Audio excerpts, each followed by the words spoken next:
KBC में करोड़पति पति। सूरज के जीवन का एक ही फंडा था कि मेहनत तो गधा भी करता है, घर बैठे जो कमाए समझदार वही होता है। इसीलिए उसने कभी नौकरी ही नहीं ढूंढी।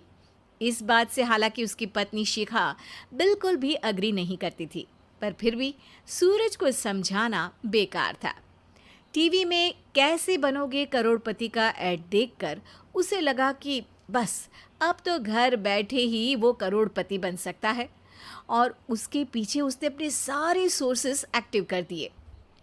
2 हफ्ते में उसके कलीग के साले के पड़ोसी के बेटे का सोर्स निकलता है जो कि उसे शो में पहुंचा सकता है, और सूरज उससे मिलने चला जाता है। अच्छा, तो हमें मुकेश जी बता रहे थे कि आप हमें शो में पहुंचा सकते हैं। हाँ, उसमें कोई तकलीफ नहीं है। मैं कल अगर कोशिश करूँ तो इसी महीने में आपका नंबर आ जाएगा।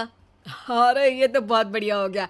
अच्छा, वो सिलेबस और क्वेश्चन पेपर का कोई जुगाड़ है क्या? हैं? उसका तो कोई जुगाड़ नहीं है। तो वो वाकई में कुछ भी पूछ सकते हैं? हाँ, वो तो बच्चन जी पर है, जो पढ़ते हैं वो पूछ लेते हैं।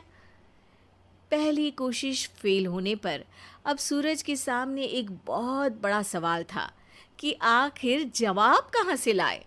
तब शिखा ने एक सजेशन दिया, क्यों ना सूरज अपने चचेरे भाई सुमित से मदद मांगे, जो कि यूपीएससी की तैयारी कर रहा था।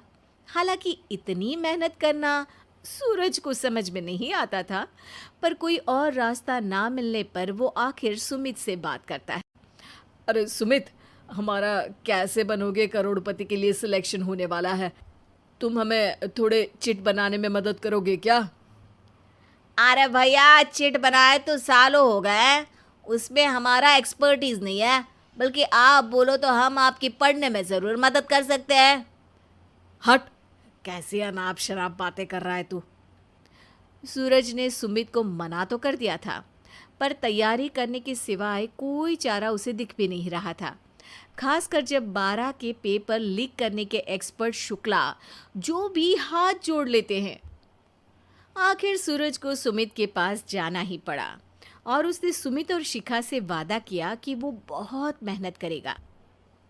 1 महीने की तैयारी के बाद फाइनल हुआ कि शो से 1 हफ्ते पहले एक ट्रायल खेला जाएगा, जहां पर सारे रिश्तेदार ऑडियंस की जगह पर होंगे और शिखा सवाल पूछेगी। दूर दराज से भी रिश्तेदार आकर हाजिर हो गए देखने कि आखिर कैसे बनेगा सुमित करोड़पति।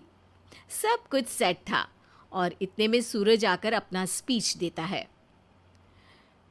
ये 1 महीना मेरे लिए आसान नहीं था, पर अपने भाई सुमित और अपनी पत्नी शिखा की मदद से मैं इतनी दूर पहुंच पाया हूँ। मेरे मम्मी पापा के आशीर्वाद ने भी बहुत साथ दिया है मेरा। मैं उम्मीद करता हूँ कि आज के शो में आप लोगों को बहुत मज़ा आएगा। साक्षी पहला सवाल पूछती है और पूरे कमरे में सन्नाटा छा जाता है। इंडिया में कितने स्टेट्स हैं? 3, सॉलिड, लिक्विड और गैस। अरे रुकिए, तो ऑप्शंस तो देने दीजिए। इतने में 5वीं कक्षा का चिंटू बोल उठता है। अरे क्या मामा, आप तो पहले सवाल पर ही आउट हो गए।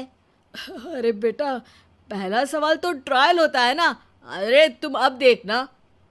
देखने जैसी बात तो थी ही। सूरज को इतना शांत किसी ने नहीं देखा था। कभी कभी तो लगता था मानो सूरज आंख खोलकर ही सो गया हो। मामा जल्दी करो प्लीज, कल सुबह पनवेल भी तो निकलना है। अरे हट, कंसंट्रेट करने दे मुझे। 3 सवाल में 3 लाइफलाइन खत्म हो चुकी थी, और अब चौथे सवाल पर भी सूरज का मौन नहीं टूटा। पर सूरज अभी भी हार मानने को तैयार नहीं था। उधर हर कोई सूरज को छोड़ सुमित को देख रहे थे। आखिर सुमित ने ही तो पढ़ाया था सूरज को। गजब बेइज्जती है यार। अरे बेटा, तो बाप का, दादा का, भाई का, सबका नाम बुड़वाएगा। अरे 3 लाइफलाइन ले ली तो भी तेरा कुछ नहीं होना है। अरे कोई इतनी बात करता है क्या शो पर? अरे बेटा, शो पर तेरे जैसे भी तो नहीं आते ना।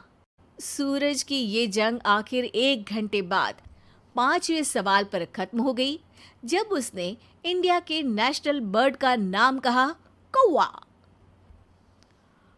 अरे बेटा, मजा तो बहुत आया, बस थोड़ा टाइम पर खत्म होता तो आनंद भी आ जाता।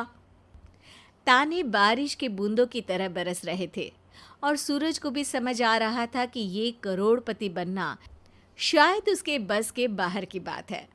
पर वो आखिर ये बात मान कैसे लेता? वो सख्त लौंडा जो ठहरा, उसने सोचा कि बेइज्जती तो हो ही चुकी है, पर अगर मैं हार नहीं मानूं तो शायद कुछ हो सकता है। शिखा, तुम देखना, असली शो में आग लगा दूंगा, आग, करोड़पति बनूंगा मैं। हाँ, सब्जियां खत्म हो गई है घर पे, ले आओ। पहले पति बन जाओ, फिर करोड़पति बनना। अरे गजब बेइज्जती है यार। बेटा, अभी तो घर पर ही हुई है, 1 हफ्ते में तो तुम देश के सामने करवा कर आओगे।